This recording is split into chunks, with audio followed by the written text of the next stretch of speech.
হযরতে রাবিয়ার কাজ ছিল জিকির জিকির জিকির। রাবিয়া বসরি তার মায়ের 4 নম্বর মেয়ে।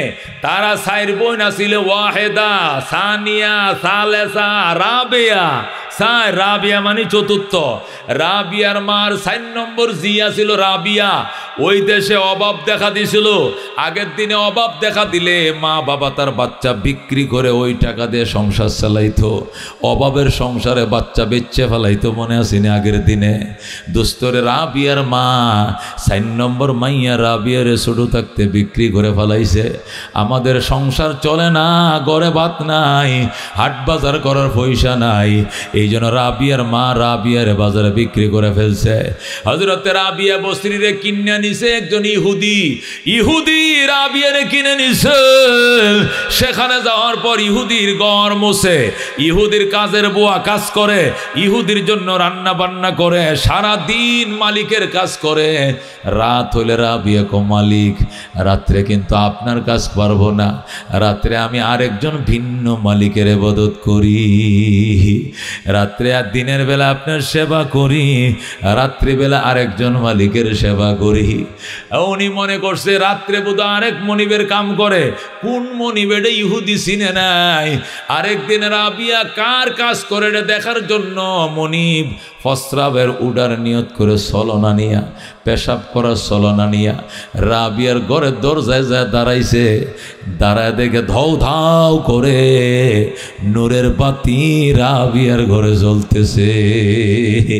এত আলো, পুরা ঘর ফকফকা হয়ে গেছে। হযরতে রাবিয়া বসরিরে ডাক দিয়া কয়, রাবিয়া আমার ঘরে কারেন্টের লাইট কোত্থেকে আইলো? আমি তো বিদ্যুৎ নামাই নাই, এত দামি ফাওয়ারি লাইট তুমি কই পাইলাম?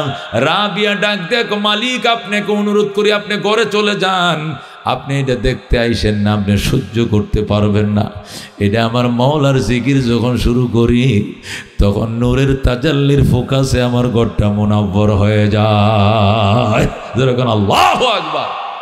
দোস্ত রাবিয়ার এই অবস্থা দেখা রাবিয়ার মনিব ডাক দিয়ে গজিরে, তোরে তো আগে চিনতে পারি নাই, তোরে আজাদ করে দিলাম, তুই কই যাইতে চাস? তোর একটা গাদাও দিলাম, তুই গাদায় সোয়ার হয়ে আল্লাহর ঘর থেকে জিয়ারত করে আয়। হযরতে রাবিয়া বসরি আল্লাহর দরবারে কান্দে, আল্লাহ তোমার ঘর জিয়ারত করার জন্য আমি দাওয়াত পাইছি, আমি উঠো পাইছি, যাইতে চাই। এই গাদার উপরে সোয়ার হয়ে রওনা করছে। রাস্তার মধ্যে যাইয়া আসরের নামাজের টাইমে নামিয়া নামাজ পড়তেছে রাবিয়া। গাদাটা বাইন্দে রাখছে গাছের মধ্যে। সালাম ফিরে দেখে গাদার নাকে মুখে ফ্যান বাইরে, গাদারা মারা গেছে। আল্লাহর বান্দে কান্দে, মাবুদ জীবনে তোমাকে পাওয়ার জন্য বিয়া করি নাই পর্যন্ত, স্বামীর সেবা করা ফরজ, মাওলার সেবায় ডিস্টার্ব হবে এই জন্য বিয়াই করি নাই জীবনে, মাওলার সেবায় ডিস্টার্ব হবে, ছেলে মেয়ে জন্ম নিলে মানুষ বানাইতে হবে, মাওলার সেবায় ডিস্টার্ব হবে, এই জন্য জীবনে বিয়াই বসি নাই। আমি সারা জীবন চিরকুমার ছিলাম, আর আজকে বুঝি আমার সঙ্গে তুমি মস্কারি শুরু করে দিছ। রব্বুল আলামিন তোমার দরবারে আমার একটাই দাবি, তোমার ঘরের জন্য যদি আমাকে মঞ্জুর করে থাকো তাহলে মরা গাদাকে জিন্দা বানাও, নতুবা বাইতুল্লাহরে পাঠাও আমাকে আগায় নেওয়ার জন্য। আল্লাহু আকবার। দোস্তরে আওয়াজ আইতেছে, রাবিয়া গাদা ফরে থাক, তুই যা। গাদা এইভাবে ফরে রইছে। পাশে দিয়ে হাসান বস্ত্রী ফা ফা করে রওনা করছে ঘোড়া চালাইয়া। হঠাৎ করে দেখে একটা মেয়ে পাশে বসে কাঁদতেছে। হাসান কো, কে আপনি? আমি রাবিয়া বসরি। আমি হাসান বসরি। আন্নে কই যান? কয় আমি হজে যাই। কয় তুমি কই যাও? আমিও তো হজে যাই। এখানে কি করো? গাদাটা মরছে, কেমনে যাবো, মত পাইতেছি না। হাসান বসরি কো, আগেই বলছিলাম আমার কাছে বিয়ে বসো, তোমাকে স্ত্রী বানায়া গোড়ায় সোয়ার হয়ে মক্কায় যাব। রাবিয়া ডাক দিয়ে কয় না, আমার মাওলার খেদমতে ডিস্টার্ব হবে, দুনিয়াতে আমি স্বামী নিব না। সত্যবাদী ছিলেন বিবি রাবিয়া, জনম গেল মাবুদের সে বিয়া, জনম গেল মাবুদের রোশে বিয়া। হযরত রাবিয়া ডাক দেয়া, হাসান বসরি তুমি পুরুষ মানুষ, তুমি ফাঁফা ফাঁফা করে রওনা করছো, যাও।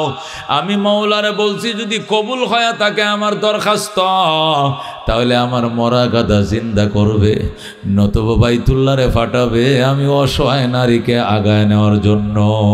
আল্লাহু আকবার। দুস্থ মোনাজাতে কাঁদতেছে, আর হাসান বসরি ফরফর করে উঠ নিয়া গাদা নিয়া গোড়া নিয়া চলে গেছে বাইতুল্লাহ।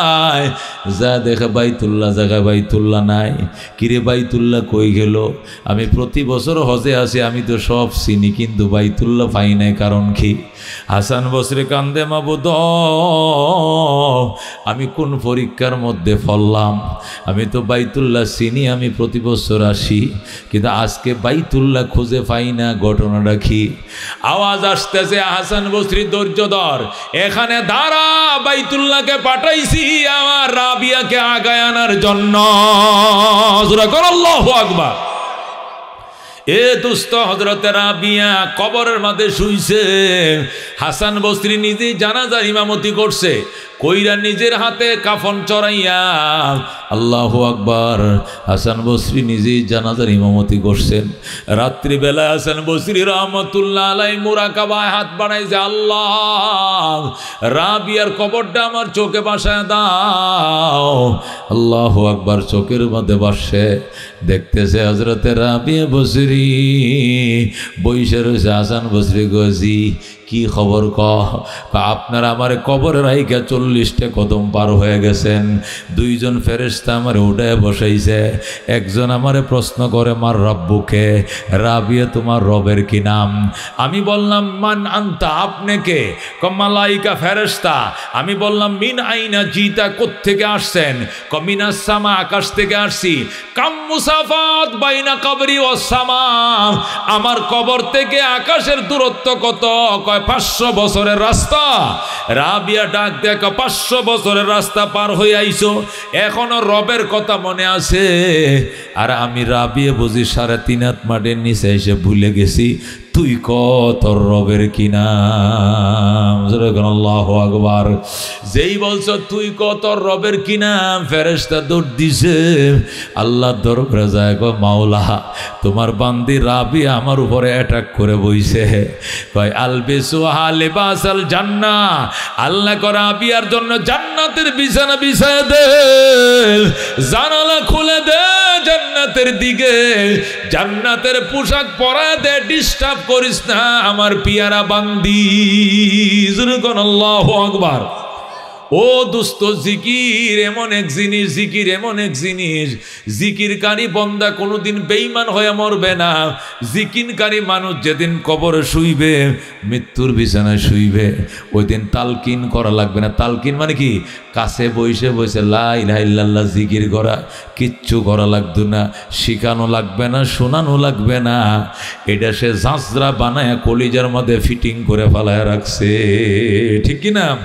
আল্লাহ পাকের জিকির দিয়ে কলিজাটাকে ফাউন্ডেশন করে রাখছেন, অটোমেটিক তার দিল থেকে বের হয়ে আসবে আশহাদু আল্লাহ ইলাহা ইল্লাল্লাহ ওয়া আশহাদু আন্না মুহাম্মাদান আবদুহু ওয়া রাসূলুহু। অটোমেটিক কালমা জারি হয়ে যাবে, কথা কোন ঠিক কিনা?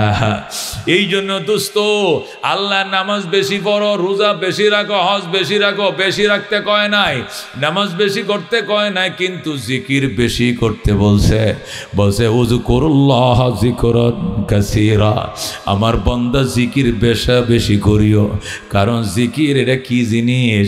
জিকির মানে প্রিয়জনের স্মরণের আলামত, ঠিক কিনা? মান আহাব্বা শাইআন আকসারা যিকরা, যে যারে ভালোবাসে সে তারে বেশি আলোচনা করে। কথা কোন ঠিক কিনা? আপনি যে মেয়েটাকে ভালোবাসবেন, বন্ধু মহলে শুধু তার গল্প, তার চুলের সিতিটা এমন, নাকটা এমন, চুলটি এমন, কুকরা কুকরা চুল, দাঁতগুলো এমন, কথার ভঙ্গিমা এমন, মানে আমার মাসুকা এমন এমন, এটা সারাদিন শুধু মাহবুবের গল্পই করবা। আল্লাহ আমার যারা ভালোবাসে এরাও আমার গল্পই শুধু করবে, ঠিক কিনা?